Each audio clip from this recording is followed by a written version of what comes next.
OCG Thunder looks, well, really fun with their whole one Colossus that they can make. So what's up, guys? I'm 40 here. Who knew that we'd be doing OCG deck profiles on Dead Colossus deck? So really, how has Thunder evolved in the OCG as opposed to here? Well, as you can see, they only have one Colossus. They still have Hawk and Dragon Roar limited, but they do have the new support of things like Nemesis Corridor. So, for those of you that don't know, you can target one of your banished monsters, except for Nemesis Corridor, to special summon this card from your hand. And if you do, shuffle the target into your deck. You can target one of your banished Nemesis monsters, except for Nemesis Corridor, and add it to your hand. So basically, you get the ability, drop a free special summon body on the field. It is Thunder. It does let you warp out into, our dear friend, but I digress. So, as per usual for OCG Thursday, this week's segment is going to be way more meta-based. All right, we're not going to have really a lot of fun stuff to talk about. I mean, there is some fun stuff, but in the grand scheme of things, it's very meta out there at this point in time. So I have triple copies of the Aloof Lupine, and then we have one copy of the Arch Nemesis Protos. So for those of you that don't remember, it cannot be normal summoned or set, must be special summoned by banishing 3 face-up monsters with different attributes you control and or in your graveyard. Cannot be destroyed by card effects, and then you can declare one attribute on the field, destroy all monsters on the field of that attribute. Also, neither player can special summon monsters of that attribute till the end of the next turn. Enjoy a free complimentary board wipe and a free floodgate to jam your opponent out of the selected type. Like, this card is really cute. We have 2 copies of Ash Blossom and Joy Spring. And we only have 1 copy of Battery Man Solar. I still think that Aloof Lupine is viewed as a much better starter for the community, and I get that. Triple copies of Effect Failure because Needle Fiber format is still pretty cute. We have 2 copies of Phantasme and triple copies of Maxi. At least you can draw into the Phantasme off of the Maxi, so you can further combo.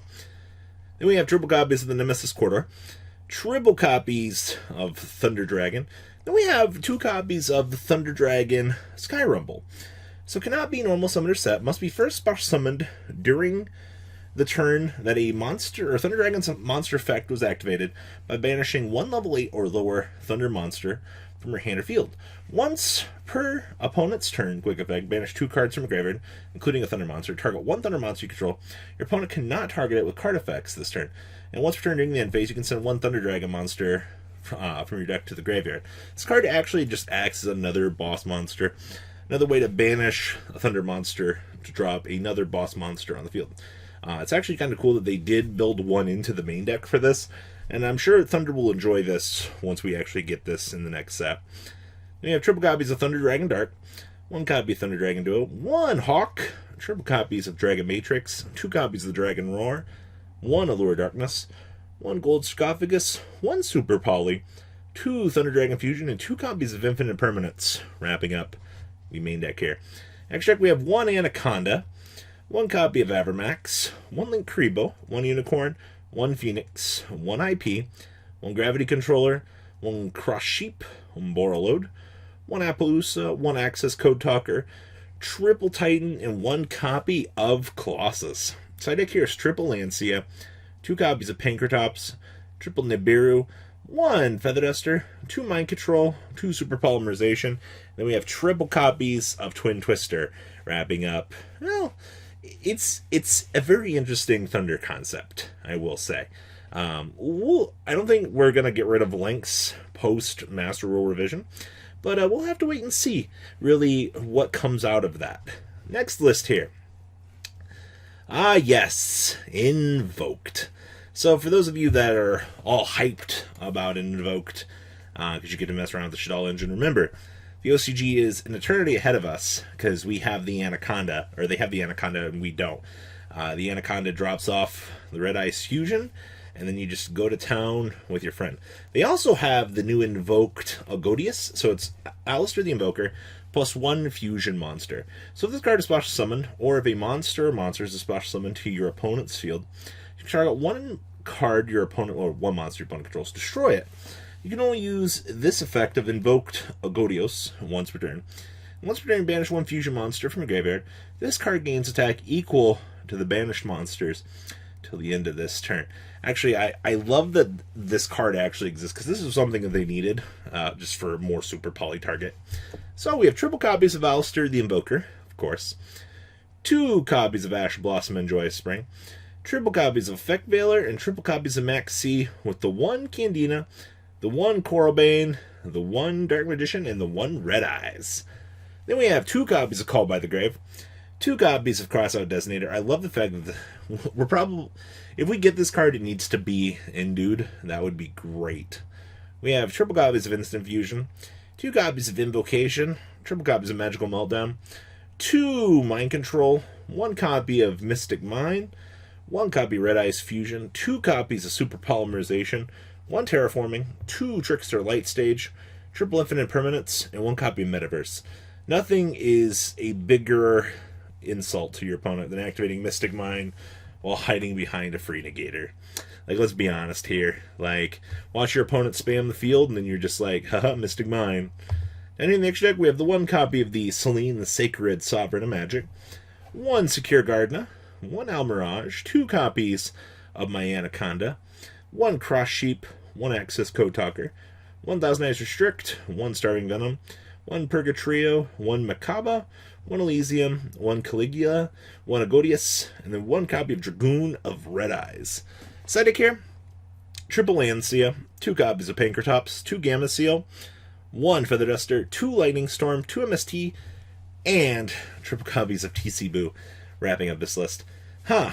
Imagine activating, hiding behind this, and then having this stupid card on the field. Like, what's your opponent going to do? They're literally going to look at you and go, huh?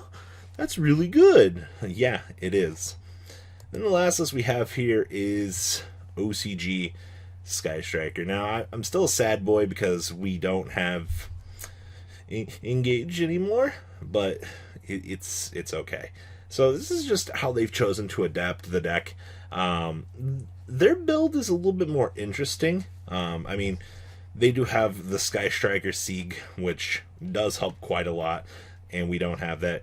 And also looks like Rose pretty much became the number of Rose that you want to play in the deck. I definitely like this. Also, our builds are more Mystic Mine oriented, I'll be honest with you, but it's fine. We're just Hayate Turbo now.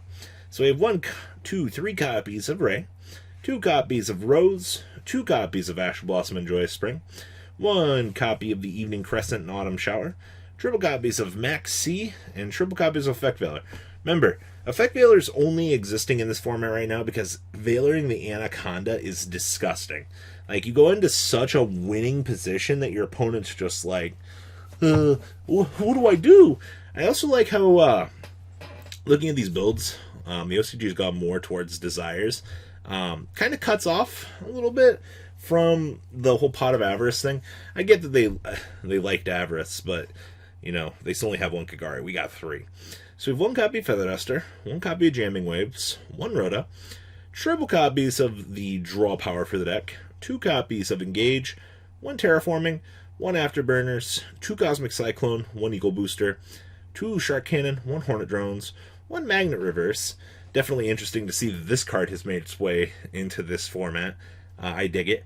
2 copies of Widow Anchor, 2 copies of Multi-Roll, 2 copies of Area Zero, and triple copies of Infinite Permanence. This almost looks like what we could be playing right now if we had Engage.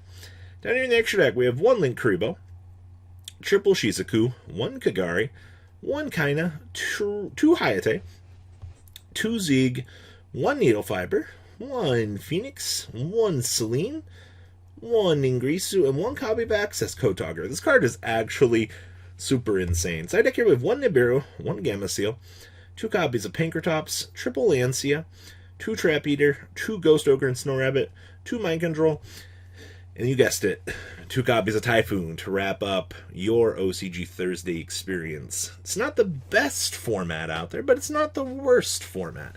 The format's definitely being driven by much different forces than ours, because Anaconda and Dragoon of the Red are pretty crazy cards. So what do you guys think about all the new stuff? Please leave a comment down below. Tell me what you guys think about the new cards. And well, guys, I'm out. Peace. The ride never truly ends. Thank you, patrons, for helping support the channel. Without you guys, I don't know if I'd still be doing this. And for those of you that like Cardfight Vanguard, FanCool40 is here for all your content needs. And those of you asking if I sell cards, mcoolgames.com for all your trading card game needs. Check the description for more interesting info. Thanks for watching, guys.